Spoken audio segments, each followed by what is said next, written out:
আসসালামু আলাইকুম ভাই ও বোনেরা, আপনারা কেমন আছেন? আশা করি ভালো আছেন, আমরাও ভালো আছি। দেখুন, আজকে আমরা একটা ভর্তা তৈরি করে দেখাবো। শুকনা মরিচ, কাচকি শুটকি, কাঁচা মরিচ, ধনেপাতা, রসুন কুচি, পেঁয়াজ কুচি। প্রথমে আমরা শুটকিগুলা টেলে নিচ্ছি, দেখুন। পরে আমরা শুকনা মরিচগুলো টেলে নিচ্ছি।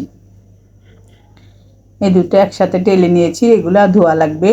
আর যে এগুলো আমার ধোয়া লাগবে না, কাঁচামরিচ, রসুন কুচি, পেঁয়াজ এগুলো আগে ধুয়ে কেটেছি। এখন একটু লবণ দিয়ে আমি এগুলো টেলে নিচ্ছি, দেখুন। টেলে নিয়ে ধনেপাতাগুলো দিয়ে দেব। ধনেপাতাও একটু টেলে নেব, তাইলে খেতে ভালো লাগে। ধনেপাতার একটা পানি আছে, পানিগুলো শুকিয়ে যাবে। দেখুন, এগুলো টালা হয়ে গেছে, এখন আমরা নামিয়ে নেব। এভাবে হালকা একটু তেল দিয়ে টেলে নেবেন। পরে এখন আমরা ঢেলে তারপর বাটবো। শুকনা মরিচ আর শুটকিগুলো আমরা ভালো মতন ধুয়ে নেব এখন, কারণ এগুলোর মধ্যে বালু থাকে শুটকির মধ্যে। এই যে দেখুন, ধুয়ে নিয়েছি। আর শুকনা মরিচগুলো ধুয়ে নিয়েছি।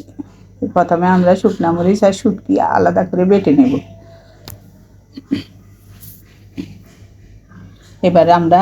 এবার রসুন কুচি, পেঁয়াজ কুচি আর ধনেপাতা একসাথে বেটে নেব। আর কয়েকটা কাঁচামরিচও আছে। কাঁচামরিচ চাইলে আপনারা নাও দিতে পারেন, আমি অল্প কয়েকটা দিয়েছি, খেতে ভালো লাগবে এই জন্য।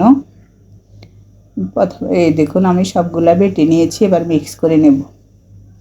আর খেয়ে দেখে একটু লবণ দিব, কারণ লবণ তখন আমি কম দিয়েছিলাম।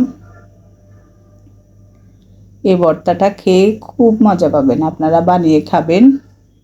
আর আমাকে কমেন্ট করে জানাবেন কেমন হয়েছে। আমাদের চ্যানেলটা সাবস্ক্রাইব করে দিবেন, লাইক করে দিবেন, শেয়ার করে দিবেন। দেখুন, আমার লবণ একটু কম হয়েছে, আমি দিয়েছি। এখন আমি খাবো। আমরা আজকে খিচুড়ি রান্না করেছি। বিসমিল্লাহির রহমানির রহিম। খুব অসাধারণ হয়েছে। এভাবে আপনারা রান্না করে খাবেন। আজ এ পর্যন্ত, আল্লাহ হাফেজ।